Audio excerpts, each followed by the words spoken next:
Ia, go! Asta e tot conceptul casei. Suntem mereu împreună. Înainte am stat într-o casă de 200 de metri pătrați și parcă eram tot timpul separat. Nu eram în familie cumva sau nu știu. Da, exact. Era foarte exact. ciudat, parcă eram vecini. In 2017, Denisa and Alin Sârb, a couple of photographers, bought their own land near Cluj-Napoca. Living in a tiny house had always been a dream of theirs, and in 2020, they started to build one on their own.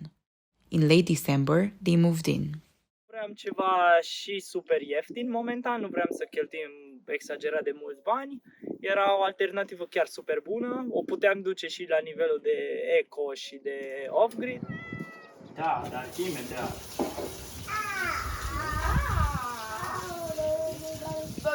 Am ieșit la 3 luni cu el cu rulota, după aia la 5 luni am mers la mare cu el cu un camper și ne plăcea mult prea mult ideea de rulote și chestii mici, deci era clar că o să ne placă și într-un.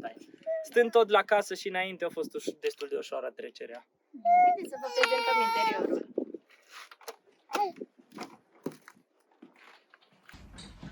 Their tiniest open space, with a shared living room and kitchen, a bathroom, the baby's room, and the upstairs bedroom. Given the fact that they are now living in a smaller space, they kept and stored only the essentials. Storage space was one of the key points they considered when designing the interior. La bucătărie avem aici unde o să vină toate vasele aici, sunt două sertare.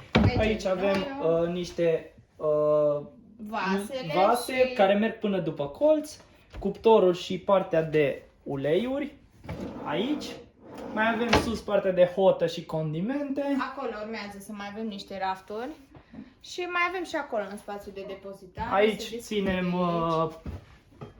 tot felul de boluri și așa. Chestii care nu le folosim așa des. Aici avem un dulap de la Ikea potrivit la fix încât să ascundă tot sistemul de la termoșemineu. Deci aici, pe lângă că avem și loc de depozitat, avem aici în spate toate pompele și tot sistemul de la termoșemineu. Am reușit să le ascundem așa încât să nu se vadă urât. Că e un sistem destul de mare, are 1,5 metru sau aproape 2 de țevi și tot felul de pompe. Denisa and Alin described the design of their house as a personal one.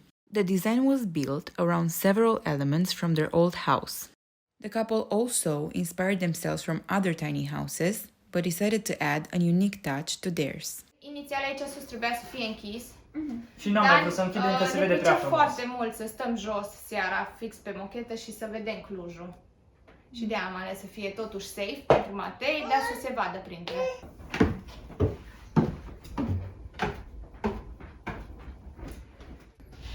Deci ăsta e dulapul meu, care e relativ tixit momentan, dar o să renunț la multe din ele.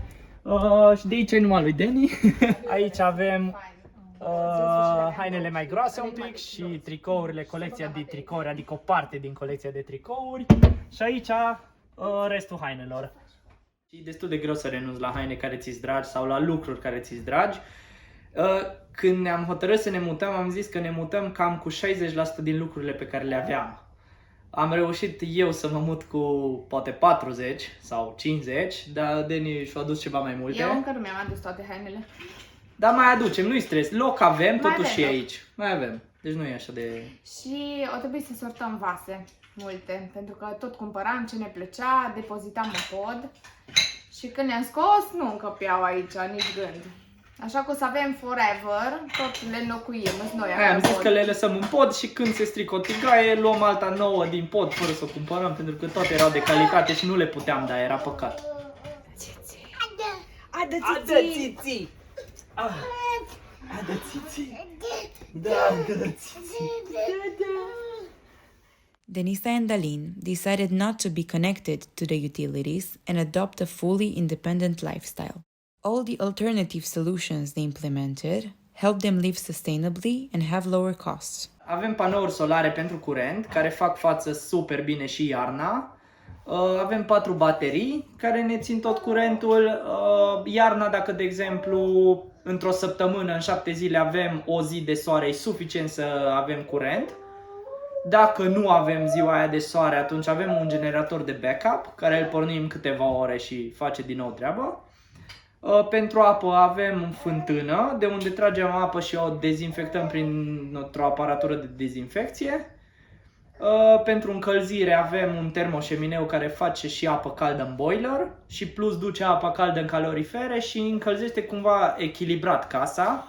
Și iarna șemineul ne face apă caldă. Da.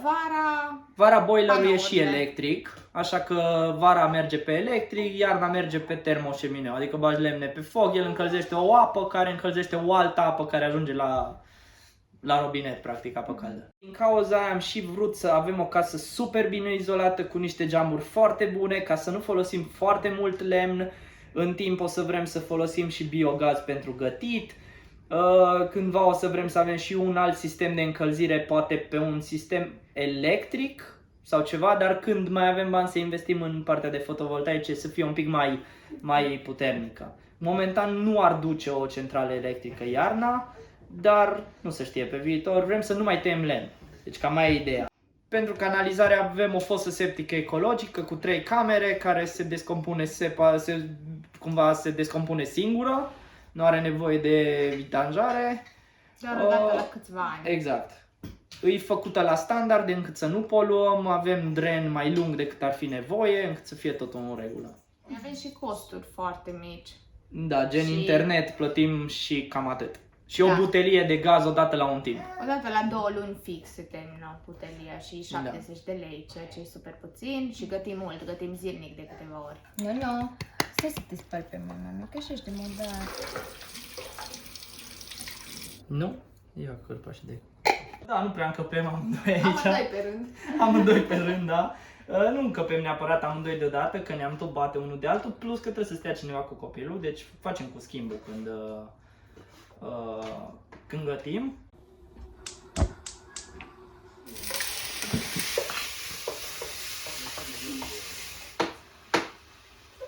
Fiecare face când are chef și ce are chef. Și bucătăria a fost cumva gândită pentru o persoană, pentru că nu-i foarte mult spațiu și atunci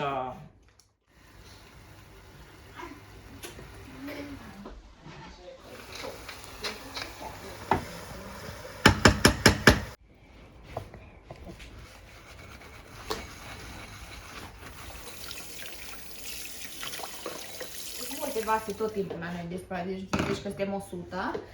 Tot timpul cineva stă acolo și se joacă cu Matei și cineva spală vasele decât eu. Și e foarte fain, deci niciodată n-am spălat vasele cu drag, că așa e. Nu știu, e foarte interesant. Efectiv, nu stăm atenți la vase, stăm și ne uităm la ce se întâmplă. Și dar le spălăm bine, nu vă faceți griji.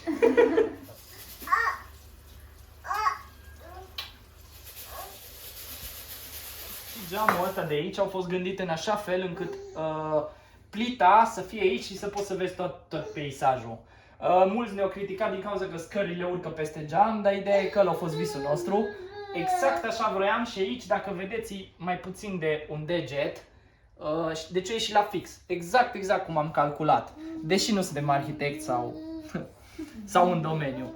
For the couple, living in a tiny house opened the path to new and relaxing activities, which help them connect more with nature. One of these is gardening, Denisa's most recently discovered passion, which is also motivated by the will to eat healthier.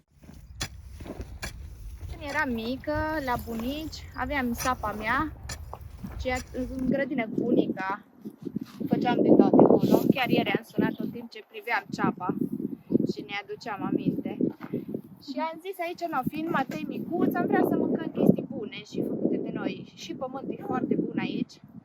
E pământ negru, care e foarte bun la grădinării și am ales să ne punem noi în grădină, să avem chestiile noastre. Așa trece ziua aici, fix ca la țară. Trebuie să ne autogospodărim, trebuie să facem tot. Dimineața ne trezim, eu mă trezesc prima, stau lângă ei în pat, că dormim toți 3. După coborâm, bem cafea, mâncăm micul dejun și mai nou, până nu-i prea cald, în grădină.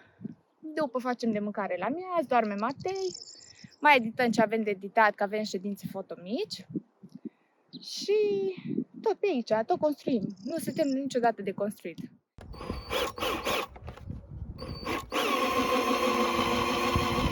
Because it was a DIY project, the construction costs were reduced, approximately 24,000 euros being spent. The house can be trucked as an oversized load, being 10 meters long, 3.8 meters wide, and almost 5 meters tall. Când m-am apucat, credeam că pot să o termin, dar pe parcurs mi-am dat seama că s-ar putea să nu pot să o termin singur. Am mai construit chestii mici și așa, dar niciodată ceva atât de mare. Acum lucrăm la locul de joacă pentru copil. Legat de căsuță, am luat cu Deni efectiv locul de care avem nevoie și le-am pus așa pe o hârtie și după aia am făcut un proiect într-un program și cam asta a ieșit. Ne-am făcut noi proiectul pentru că eu când eram mic nu mă jucam pe jocuri și făceam proiecte în calculator de case. A durat în total, de când ne-am apucat de îndreptat terenul și așa până la finalizare când ne-am mutat, au durat vreo 6 luni, dar efectiv timp de lucru nu a fost mai mult de 2 luni jumate, 3. Pentru că aveam multe pauze de research. Trebuia să facem următoarea etapă, dar nu știam cum să o facem. Mi-am dat seama și de probleme pe parcurs sau chiar la sfârșit. Am avut niște probleme mici cu canalizarea în iarnă. Canalizarea de sub casă nu avea pantă suficientă și atunci la minus 14 grade a înghețat. Am stat 5 ore la minus 14 grade sub casă să dezgheț cu lampa de gaz.